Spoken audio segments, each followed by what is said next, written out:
Eu acho que os pais não levam a criança muito cedo por medo da consulta, pensa que pode agredir de alguma maneira o olho da criança que é tão pequenininha. Mas é bom deixar claro que a primeira consulta é uma consulta simples, né, doutor? Como que seria essa primeira consulta para uma criança? A primeira consulta para uma criança, você vai observar os olhos da criança, o formato, se os olhos estão bem alinhados. Você faz um exame de fundo de olho para ver se na retina não tem nenhuma lesão. Você faz um teste, a gente pega uma letrinha E e fala assim, fala pro titio para onde está virada a letrinha, tá para a direita, tá para cima, tá para baixo, tá para a esquerda. Com isso existem testes muito simples, que a gente até faz testes antes de 4 anos, eu trabalho com crianças e com adultos de baixa visão, então esses testes já são feitos em idade muito precoce, mas você observa que isso, você fazendo esse testinho da letra E, fala, tá para cima, para baixo, você já tem uma ideia. Essa criança, será que é míope? Será que ela tem hipermetropia? Será que ela tem astigmatismo? Enfim, daí já são outros problemas visuais. E aí, cuidando cedo, né, o que o senhor falou. Você já contribui para a criança, você indica um óculos se for necessário, tudo isso. Agora, a família que já tem histórico, os pais têm miopia muito alta, aí é bom levar até mais cedo. Eu acho que é importante. Eu acho que é importante porque os próprios pais que já têm o problema, eles já têm.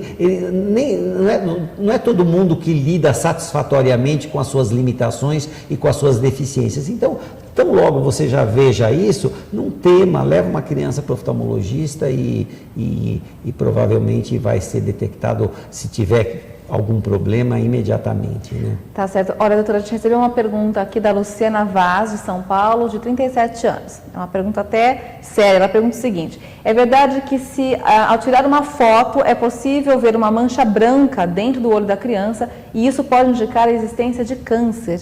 Aí ela pergunta, por que isso é possível detectar com a fotografia? Exatamente, porque muitas vezes a pergunta é muito boa e o que eu posso responder é o seguinte, que através dessa mancha branca que a gente chama leucocoria, que é na verdade uma manchinha branca que pode ser desde uma catarata até um tumor chamado retinoblastoma, que é um tumor que afeta crianças, que muitas vezes é detectado com 2, 3 anos, e isso já é uma maneira de você observar que algo não está bem. Então, isso é muito importante, isso é um indício de que tem que se levar a um oftalmologista de imediato, né? Mas para a gente entender, ao tirar a foto, então, é possível ver essa manchinha branca? Muitas vezes você percebe, tem alguma coisa estranha nesse olho. Certo. Porque é muito visível, às vezes a pupila pode estar às vezes um pouquinho mais dilatada e você observa e fala assim, puxa, tem algo que não é correto.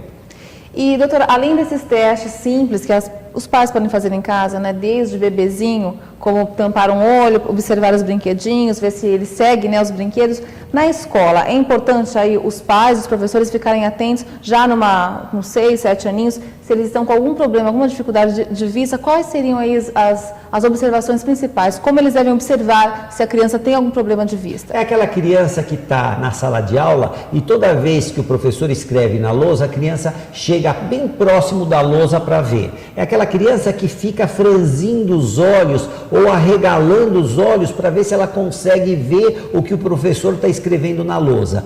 Isso já é um sinal indicativo de que alguma coisa não está de acordo, porque uma criança normal, ela sentada numa posição qualquer da sala, ela consegue uma performance satisfatória olhando a uma certa distância sem maiores problemas. Quando você observa que algo nesse sentido o olho começa a lacrimejar, a criança pede para sair da sala de aula porque ela está com dor de cabeça. Dor de cabeça também é um sinal. É um sinal, a gente chama de astenopia. Então tudo isso já vale a pena ter esse contato do professor com os pais, falando, olha, é bom tomar as providências, normalmente é avisado para os pais, né? E até uma falta de atenção, de repente, doutor, claro que podem ser outros motivos, mas de repente a criança que está desatenta o tempo todo, pode ser também por não estar enxergando e a criança fica... E isso é muito... Sabe aquela criança que não consegue se concentrar na aula, na leitura, é uma criança dispersiva, é uma criança que... o professor está falando, ela está no mundo da lua, está vivendo... Por quê? Porque como para ela o ato de ver é algo difícil, É que nem aquela criança que todos os menininhos, as crianças vão brincar de esconde-esconde e começam a correr no quintal ou lá no recreio e você vê que aquela criança ela está paradinha lá. Por quê? Porque como ela não enxerga para longe, ela não participa das brincadeiras. Como ela vai se esconder se ela não está enxergando? Ela acaba se isolando até do meio social do meio dela, social, né? Quer dizer que já são comportamentos que não são só comportamentos do ponto de vista visual, mas comportamentos assim do ponto de vista social, que ela começa a se retrair. E é muito interessante dentro desses problemas que surgem para as crianças, nós temos o que todo mundo conhece, o que é uma miopia, que é uma dificuldade de você observar as coisas à distância. Normalmente, aquelas crianças que, por exemplo, não enxergam a distância, elas ficam mais retraídas, elas ficam mais tímidas, elas só gostam de fazer coisas de perto, desenho. Não pede para essa criança ir brincar ou jogar bola ou fazer esportes, porque já é uma criança que não tem esse perfil, porque ela não tem essa habilidade, essa capacidade em função de um problema visual. O contrário se observa numa hipermetropia, que é o contrário, é aquela criança que fala assim, ela não consegue pegar nada para perto, tudo que for para perto, para ela é difícil. É aquelas crianças dispersivas, ansiosas, nervosas, bem extrovertidas. Por quê? Porque são crianças que tudo que é para longe é melhor. Então, elas brincam, elas saem.